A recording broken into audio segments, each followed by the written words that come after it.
The night was thick with fog, rolling over the hills of northern France like a living, breathing thing. Shadows stretched across empty fields, broken only by the flickering glow of distant fires. Somewhere in the darkness, a phantom army was on the move. Not real soldiers, but illusions crafted to trick the enemy. Tanks that weren't there rumbled across open fields. Soldiers who didn't exist whispered orders to one another. And in the midst of this grand deception were women, unarmed, yet more powerful than any weapon in the German arsenal. It was the winter of 1944, and the Allies were planning the next move after the liberation of Paris. Every operation depended on secrecy, speed, and ingenuity. The Ghost Army, an elite unit made up of artists, actors, engineers, and radio specialists, had been tasked with one nearly impossible mission: make the Nazis believe the Allied forces were in places they weren't. The consequences of failure were deadly, yet these women operated at the very heart of the deception. Often invisible, always indispensable. Among them was Eleanor, a young code operator with a knack for improvisation. Her hands moved swiftly over a radio, transmitting fake messages to the enemy, her breath visible in the cold night air. Nearby, Margaret adjusted a canvas over an inflatable Sherman tank, smoothing out folds so that the German reconnaissance planes would see what they expected to see. Each movement was precise, rehearsed, but the danger was real. One mistake, one misstep, and the illusion would shatter, potentially costing lives. The tension was unbearable, but the women thrived on it. They were trained not with guns or grenades, but with art supplies, sound equipment, and maps. They knew how to manipulate perception, how to make noise where there was none, how to conjure soldiers from smoke and mirrors. While their male counterparts faced bullets and artillery, these women faced a different kind of warfare, one of cunning, deception, and nerves of steel. As the hours passed, the illusion became reality for the enemy. German troops repositioned, convinced they were being outflanked. Tanks that didn't exist were reported as advancing. And through it all, Eleanor and Margaret moved quietly among their creations, their faces masked by scarves, their identities hidden even from the eyes of their own allies. The night became a symphony of whispers, creaking wood, and the faint hiss of wind through canvas. By dawn, the operation was a success. The enemy had been fooled, the battlefield shifted, and not a single real soldier had been lost to the ruse. Yet no one would know their names. Not yet. These women had carried the weight of strategy, bravery, and invention without recognition, their heroism hidden in plain sight. They were the unseen architects of victory, the quiet manipulators of reality itself, and as the first rays of sunlight pierced the fog, Eleanor looked over the empty field, a faint smile tugging at her lips. They had done the impossible, but little did they know. The war still had many shadows to throw across their path, shadows that would test courage in ways they had never imagined. It began with a letter, stamped and official, that promised little more than a call to service. For most young women in 1943, the war was already a distant shadow on the horizon, something fought by men in uniform, by soldiers whose names they would never know. But for a few, the call was different. It wasn't about marching into trenches or firing rifles. It was about trickery, ingenuity, and a dangerous kind of brilliance. The Ghost Army needed women, but not the kind the world expected. Not nurses, not secretaries, not the invisible assistants who kept military officers running.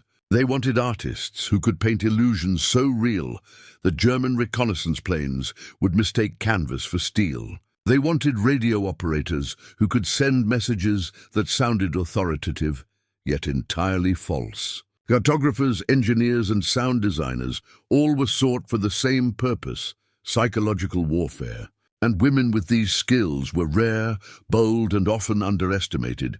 Eleanor had studied painting at the Art Institute in Chicago. Her days had been filled with brushes, charcoal, and endless hours staring at blank canvases that demanded to be transformed.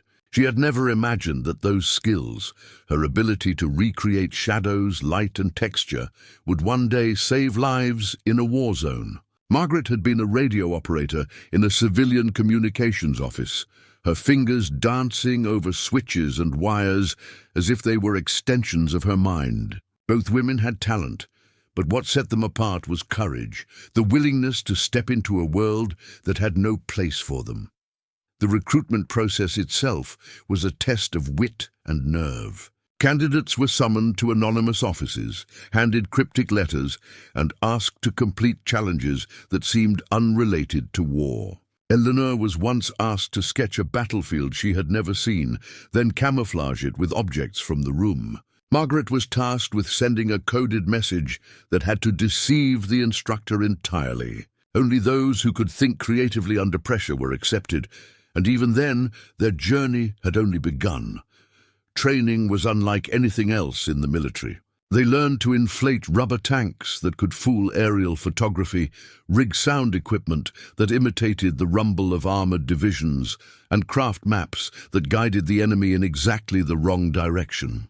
Discipline was relentless. Days began before dawn and stretched into long nights filled with drills, simulations, and constant tests of imagination. They practiced deception as soldiers practiced shooting, and the stakes were no less real. One failed maneuver could compromise an operation and cost lives. The women were also thrown into a male-dominated world where skepticism was constant. Many soldiers couldn't understand why these women were trusted with operations that required more subtlety than brute force. Some doubted their abilities outright, whispering behind the canvas of inflatable tanks and fake artillery. But Eleanor, Margaret, and their peers pressed on. They learned to navigate both the rigors of training and the doubts of those around them, finding strength in each other, in shared determination, and in the quiet knowledge that their skills were vital. Each woman carried her own fears and ambitions. Eleanor feared failing in a way that would endanger comrades she would never meet, yet she also relished the chance to turn her art into something meaningful in a world consumed by destruction. Margaret worried that one misstep in her coding could alert the enemy, but she also thrived on the thrill of using intellect as armor. And then there was Ruth, a cartographer from New York, whose maps would guide the movements of phantom divisions, her hand steady even when her stomach quivered. Together, these women formed the backbone of operations that depended on illusion, creativity, and courage. Despite the fear, there was exhilaration. Every drill, every exercise, every creative solution that succeeded built confidence and camaraderie. They laughed in quiet corners when a sound truck successfully mimicked a tank column, and whispered cheers when a mock artillery placement fooled an instructor. Each victory, however small, was a reminder that they were not just participants in a war. They were inventors, strategists, and architects of survival. Yet the shadow of danger never lifted. Even in training, the consequences of error were ingrained in every exercise. They learned to anticipate enemy reactions, to imagine the chaos they could create, and to understand that perception could be as deadly as any bullet. The pressure was immense, the work exhausting, but the women persisted, driven by a mix of fear, purpose, and defiance of the expectations society had placed upon them. By the time they were ready to deploy, Eleanor, Margaret, Ruth, and the others were no longer ordinary women. They were tactical innovators, illusionists in uniform, and masters of a war that demanded imagination as much as bravery. Each had earned her place not by strength of arms, but by the strength of mind. And as they boarded trains bound for the front lines of France, none of them could know how far their creativity would reach, or how history would almost forget their heroism. The Ghost Army awaited, and with it the challenge of turning invisible talents into decisive, life-saving victories. And as the train rumbled through the darkened countryside, the women sat quietly, hearts pounding with anticipation, each aware that their moment of reckoning was drawing near. The world outside might not yet see them, but soon they would become the unseen force that could change the course of the war. The first light of dawn revealed a battlefield that didn't exist. Inflatable tanks, positioned carefully among the trees, cast long shadows across empty fields. On the ground, sound trucks hummed softly, emitting the deep rumble of armored divisions rolling forward. And yet, if you looked closely, there were no soldiers, no artillery, no real tanks, only the meticulous handiwork of women whose creativity had become a weapon. Eleanor crouched behind a canvas, brush in hand, adding finishing touches to a painted insignia that would convince the enemy that an entire division had stationed itself in this quiet corner of France. The insignia had to be perfect.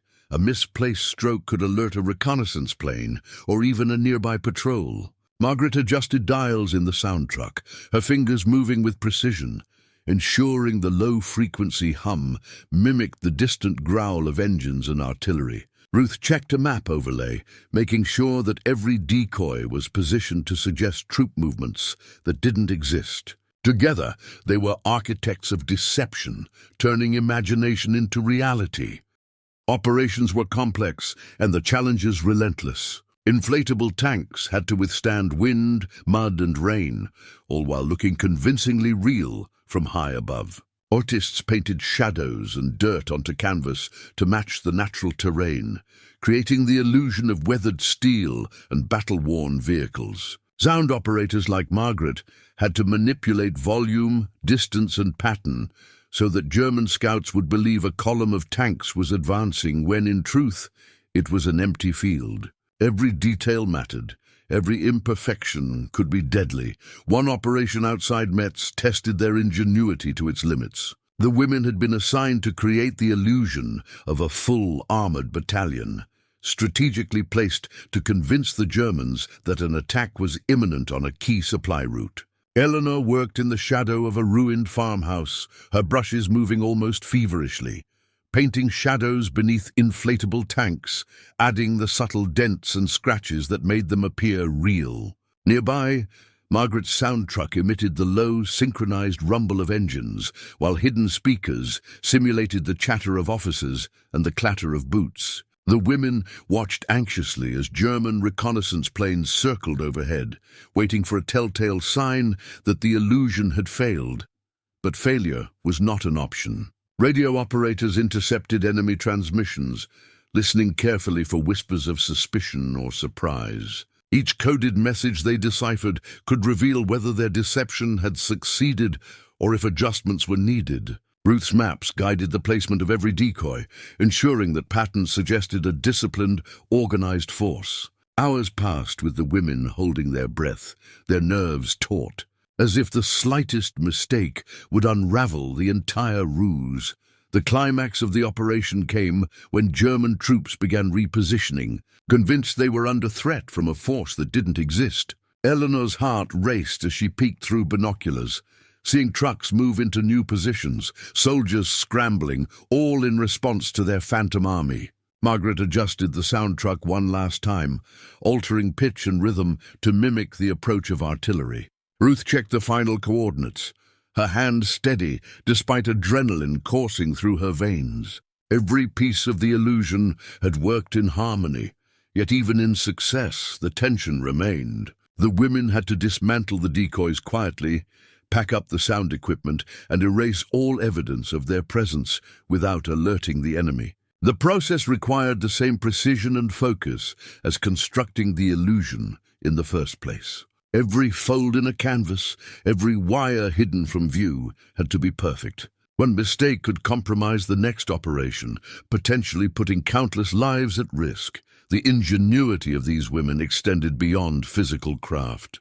They were strategists, improvisers, and problem solvers. When the wind threatened to collapse a rubber tank, Eleanor and her team rigged weights and supports, using nothing more than rope, stakes, and intuition. When sound equipment malfunctioned, Margaret and a fellow operator rewired circuits in the dark, ensuring the hum of phantom engines persisted. They worked in tandem, blending art, science, and espionage into operations that blurred the line between reality and illusion. By nightfall, the field was silent. The German forces had been deceived once again, and the women had vanished into the shadows, leaving no trace but the carefully orchestrated chaos they had engineered. Their work went unnoticed by the world for decades, yet it had tangible consequences. Lives saved, battles influenced, and enemy forces misled at every turn. In a war dominated by guns, tanks, and brute force, these women had weaponized creativity itself.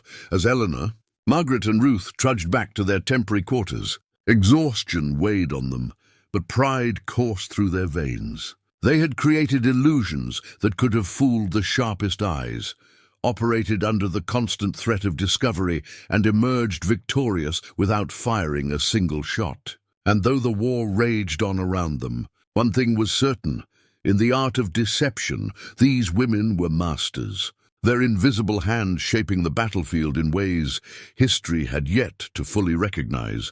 The night was unnervingly still, the kind of silence that presses against the ears and makes every breath feel loud. Eleanor, Margaret, and Ruth moved carefully across the fields outside Metz, each step calculated, each motion deliberate. Tonight, they weren't just creating illusions, they were operating within inches of the enemy, setting up decoys mere miles from German outposts. The thrill was intoxicating, but so was the fear. One misstep, one misplaced sound, one wrong shadow, and the deception would crumble. Their assignment was to simulate a battalion positioned for an attack on a strategic supply line. Inflatable tanks were arranged among hedgerows, their forms outlined by shadows that Eleanor had painted to mimic dents and wear. Margaret's sound truck, concealed beneath a grove of trees, would emit the deep growl of approaching engines. Ruth's maps guided the layout, ensuring that the patterns of movement were believable to the enemy scouts. Every detail mattered, for German patrols were active, and the slightest inconsistency could give them away. The first test came sooner than expected. A German reconnaissance patrol, moving silently along the opposite ridge, passed within 50 yards of the women's position. Eleanor froze, holding her breath, paintbrush clutched in trembling hands. Margaret lowered the volume on the speakers, but the low hum of engines still vibrated through the ground. Ruth whispered calculations under her breath, adjusting a minor alignment in the dummy artillery placements. For 10 long minutes, the patrol lingered, eyes scanning the fields, before moving on. The relief was instant yet fleeting. Each operation carried such moments, fractions of time in which exposure could lead to death. But danger was not always physical. It was psychological as well. The women were constantly aware that they had to remain invisible while creating a believable illusion. They had to anticipate the enemy's thoughts, act convincingly as phantom units, and respond instantly to unexpected developments. Eleanor remembered a near disaster during a previous mission. A gust of wind had knocked over a rubber tank, revealing its hollow interior. Quick thinking and a few adjustments with stakes and ropes saved the operation, but the adrenaline rush lingered for days. It was a lesson she never forgot. Perception could be manipulated, but only with absolute precision. On this night, the stakes were higher. Margaret intercepted a radio transmission that indicated the Germans had detected unusual activity nearby. Her hands moved over the controls with surgical speed, sending counter messages to suggest reinforcements arriving from the other side. Eleanor painted additional shadows on the tanks to create the illusion of depth, while Ruth adjusted dummy troop positions to maintain a consistent pattern. Every action was synchronized, almost instinctual, a ballet of deception performed under threat of immediate discovery. At the climax of the operation, German forces began repositioning. Tanks were reported, moving along imaginary roads. Patrols shifted to avoid attacks that would never come, and the Phantom Battalion appeared to swell in size and strength. Eleanor's pulse pounded as she peered over a hill, watching the enemy respond to their illusions exactly as planned. Margaret adjusted the audio cues, ensuring the timing matched the enemy's observations. Ruth double-checked coordinates, knowing that a single error could unravel hours of meticulous work. Then came the moment of near catastrophe. A German scout, having spotted movement among the hedgerows, advanced toward the inflatable tanks. Eleanor and Margaret exchanged a glance, both understanding the stakes. With quick thinking, Eleanor diverted the scout's attention by creating a small distraction. a shifted canvas, and a carefully placed sound cue from the truck. The scout paused, glanced around, and then moved on, convinced the forces were elsewhere. Their hearts pounded, but the mission remained intact. Courage had to coexist with invisibility, and quick thinking was the only weapon they could rely on. By dawn, the operation was a success. German forces had been thoroughly misled, maneuvering in ways that advantaged the Allies without ever realizing the true enemy lay in shadows. The women dismantled the decoys quietly, packing away inflatable tanks, sound equipment and maps, leaving no evidence of their presence. Every fold in the canvas, every hidden wire, was carefully accounted for.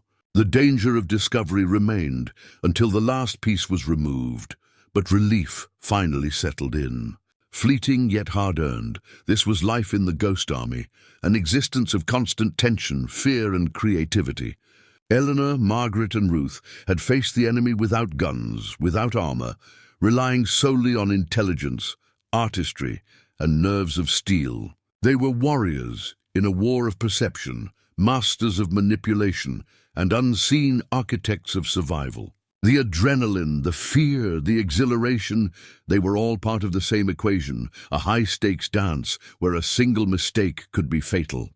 As the sun rose, painting the horizon with gold and crimson, the women walked back to their quarters. Exhaustion weighed on their bodies, but pride lifted their spirits. They had operated in the line of sight of the enemy and emerged unscathed, their creativity and courage shaping outcomes in ways the world would not learn for decades. Eleanor glanced at Margaret and Ruth, a silent acknowledgement passing between them. They were invisible, but their impact was undeniable. And yet the war was far from over, and each new operation would test them in ways even this night could not predict.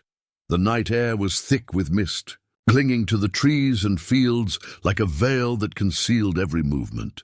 Eleanor, Margaret, Ruth, and the rest of the Ghost Army team moved silently, their breaths visible in the cold, damp air. Tonight was different. This operation was not a drill. Tonight, their work would directly determine the success of an Allied offensive. The stakes were higher than ever, and failure was unthinkable.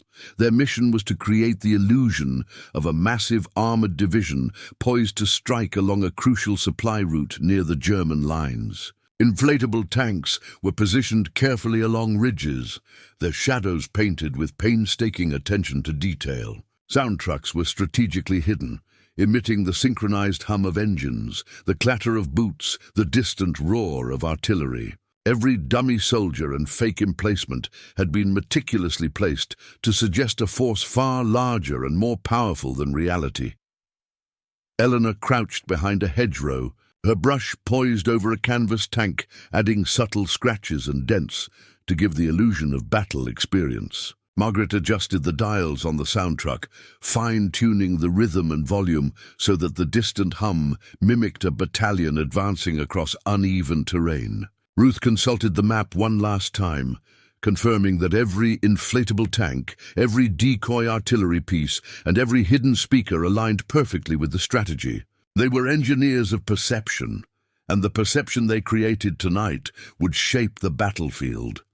The rising tension was nearly unbearable. Through the mist, Eleanor spotted faint silhouettes of German patrols moving cautiously toward the ridge. Their uniforms were sharp, their rifles slung, their eyes scanning for any hint of the approaching force. Eleanor's heart pounded. One misstep, one false brushstroke, one miscalculation in sound could expose the illusion and trigger a deadly response.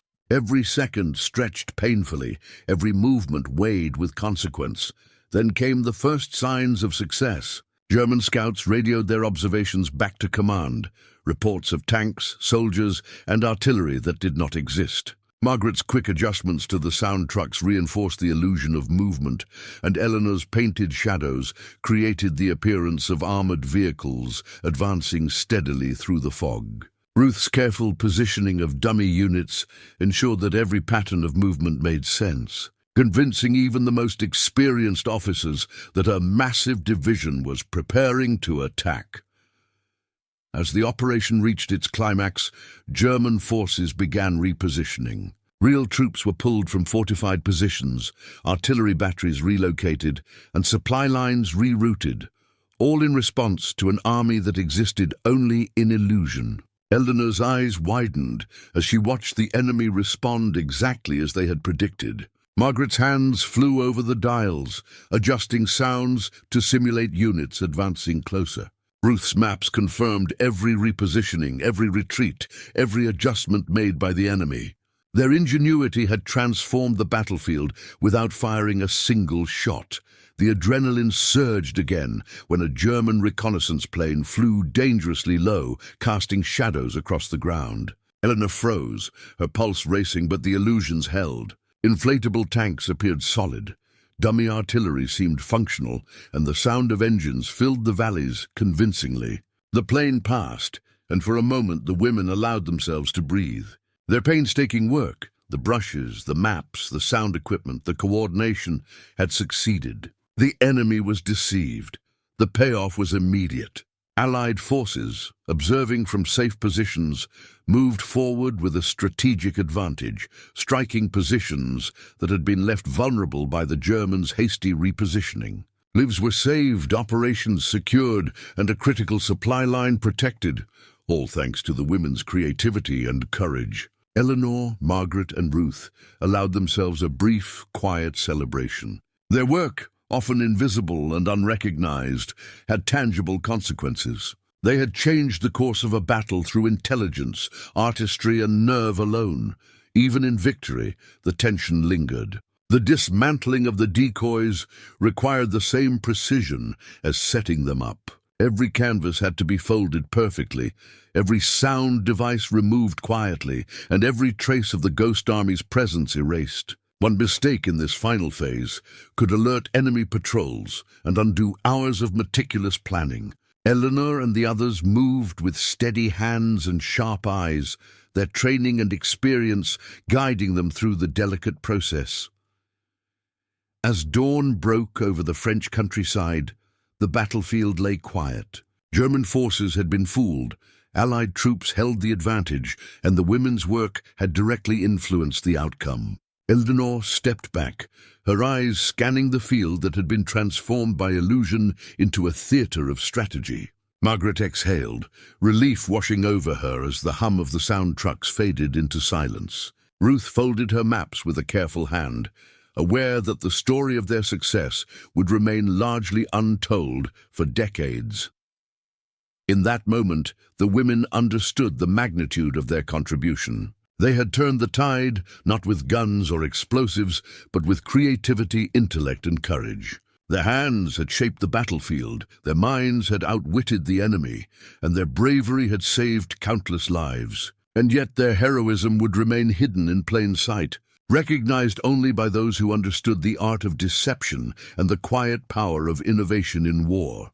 As the sun rose fully, painting the horizon in shades of gold and red, Eleanor, Margaret, and Ruth allowed themselves a rare smile. They had done the impossible. The Ghost Army had done the unthinkable. And though the war raged on, for one night at least, the unseen work of these women had reshaped history, and the battlefield would never be the same. The war had ended. Yet for Eleanor, Margaret, Ruth, and the other women of the Ghost Army, the battle didn't immediately leave them.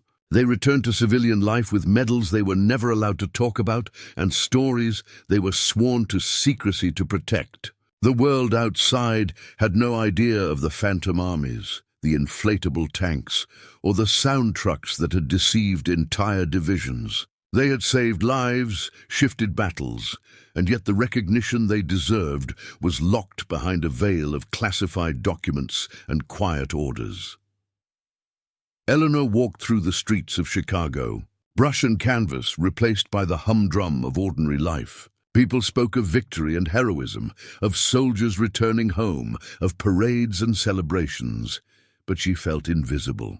Her contribution, immense and life-saving, existed only in the shadows, known to a few commanders and tucked away in confidential files. She remembered nights in France, crouched behind hedgerows, the cold mist on her skin, the fear of discovery pressing against her chest, and she realized that the adrenaline of war had never truly left her. It lingered, a quiet echo of tension that flared when she least expected it. Margaret returned to her radio room, the familiar hum of machinery, a comforting echo of what she had left behind. But the stakes were no longer life and death. They were reports, schedules, and ordinary office routines. The contrast was stark. In the field, every decision she made could save dozens of lives. Now a single miscommunication might cause annoyance, but nothing more. She carried the memories of those nights like a hidden scar, a reminder of the power she had wielded invisibly. Ruth, the meticulous cartographer, found herself poring over maps in the quiet of her apartment, her mind wandering to the layout of decoy battalions and phantom artillery. She remembered placing each dummy tank with precision, calculating every shadow and every angle to fool the enemy. Now her work seemed ordinary to the casual observer, but she knew the difference between a map that existed for art and a map that existed to deceive a powerful army. That knowledge was a secret crown, heavy and bittersweet. For decades, the Ghost Army remained classified, their operations a mystery even to many within the military. Recognition was impossible. Eleanor, Margaret, and Ruth shared a bond that transcended medals or accolades. They had faced danger in a way that no one else could comprehend, relying on creativity, courage, and intellect rather than brute force. The adrenaline that had defined their nights in Europe now became a quiet vigilance in civilian life, a lingering tension they carried privately, yet pride endured. Eleanor found herself teaching art to children, demonstrating the power of observation and subtlety, knowing deep down that her lessons had once saved lives on a battlefield. Margaret trained new radio operators, emphasizing precision and creativity, hinting at the invisible influence of their work without ever revealing the true stakes. Ruth became a consultant for urban planners, her ability to manipulate perspective and spatial awareness rooted in experiences that no one else could imagine. Their talents, honed in war, had shaped the world in ways both visible and invisible. There were moments of frustration. Friends and neighbors spoke of heroism in terms of medals and combat, of bravery measured by bullets fired and battles fought. Eleanor, Margaret, and Ruth knew that theirs was a different kind of heroism, one of intellect, ingenuity, and subtle courage, but it was often misunderstood or dismissed. And yet in quiet moments they felt the weight of their contribution, the knowledge that entire divisions had been misled, lives saved, and battles influenced by their unseen hands. Occasionally, they would gather in secret, sharing fragments of memories, laughing softly at the ingenuity they had once deployed under unimaginable pressure. They spoke of inflatable tanks, sound trucks, and painted shadows as if recounting legends, marveling at what they had accomplished while the world remained unaware. Each story reinforced their shared identity, a bond forged in fear, creativity, and the adrenaline of invisible war. Even as decades passed, the legacy of their work lingered quietly, like a shadow behind history. Their contributions were finally documented in declassified files, but the world was slow to understand the scale of what had been achieved. Eleanor, Margaret, and Ruth lived long lives, often reflecting on the paradox of their existence. They had been both invisible and indispensable, unrecognized and yet profoundly impactful. The scars of war, the adrenaline, the fear, the exhilaration, remained a part of them, tempered by a quiet pride that the world could never fully measure. In private moments, Eleanor would close her eyes and see the fields of France, the inflatable tanks casting convincing shadows beneath the foggy moonlight. Margaret would hear the soft hum of a sound truck, and Ruth would trace imaginary lines across a map, each stroke a reminder of the battles they had won without being seen. And though the world did not yet celebrate them, they understood that their courage, intelligence, and creativity had reshaped history in ways that bullets alone never could. They had fought a war with art, deception, and ingenuity, and for decades the world had looked the other way, until, Finally, whispers of the Ghost Army began to surface, honoring the women who had operated in the shadows, shaping the tides of battle from behind the curtain. Decades had passed, and the fields of France had long since returned to quiet farmland. The foggy nights of the Ghost Army's operations, a memory almost erased by time. Yet slowly, the world began to uncover the extraordinary truth. The women who had operated in the shadows, wielding creativity and intellect as weapons, were finally receiving the recognition they deserved. Eleanor, now older but still sharp-eyed, sat in a hall filled with historians, military officials and journalists. A documentary played in the background, showing black and white footage of inflatable tanks, sound trucks, and phantom battalions moving across European landscapes. She watched herself on the screen, younger, determined, and invisible, in a world that didn't yet see her. For the first time, her contribution, her art, her precision, her nerve, was being celebrated. The applause that followed was not just for the footage, but for the invisible hands that had shaped history itself. Margaret, seated nearby, felt a lump in her throat. She had spent decades quietly teaching, sharing her knowledge, and living with the hidden pride of her accomplishments. Now, years later, her role as a master of deception and psychological warfare was acknowledged publicly. The sound trucks, once hidden among trees, were immortalized in photographs. The radio messages she had transmitted under fear of discovery were highlighted as feats of ingenuity that had saved lives and shifted enemy strategies. It was validation long overdue. Ruth's hands trembled slightly as she unfolded an old map, the lines and symbols she had drawn decades ago finally appreciated for their brilliance. The meticulous work that had guided phantom battalions, misled entire divisions, and protected Allied soldiers was no longer a secret. Surviving members of the Ghost Army were invited to share their experiences, recounting nights spent crouched in foggy fields, manipulating shadows, and creating illusions that fooled some of the most experienced commanders of the enemy. Their stories were compelling, riveting, and full of the courage that had defined their youth. Modern ceremonies honored these women, celebrating a type of heroism the world had often overlooked, one born not from bullets, but from intellect, creativity, and the audacity to deceive a powerful enemy. Veterans groups, historians, and educators highlighted the Ghost Army's achievements, teaching new generations that courage takes many forms. These women, artists, radio operators, and cartographers, had shaped the course of battles without ever being seen on the front lines. Their genius had been invisible, their bravery silent, yet the impact of their work had been monumental. In interviews, Eleanor spoke softly about the adrenaline of those nights, the tension of operating within sight of the enemy, and the exhilaration of watching illusions succeed. Margaret laughed quietly when recalling narrow escapes, improvisations under pressure, and the thrill of knowing that sound, shadow, and perception could wield more power than a rifle. Ruth reflected on the quiet pride she had carried for decades, knowing that invisible contributions could be as heroic as those celebrated in history books. And finally, as the sun set over memorials and ceremony halls, there was a shared, unspoken acknowledgement. These women had not just participated in history, they had shaped it.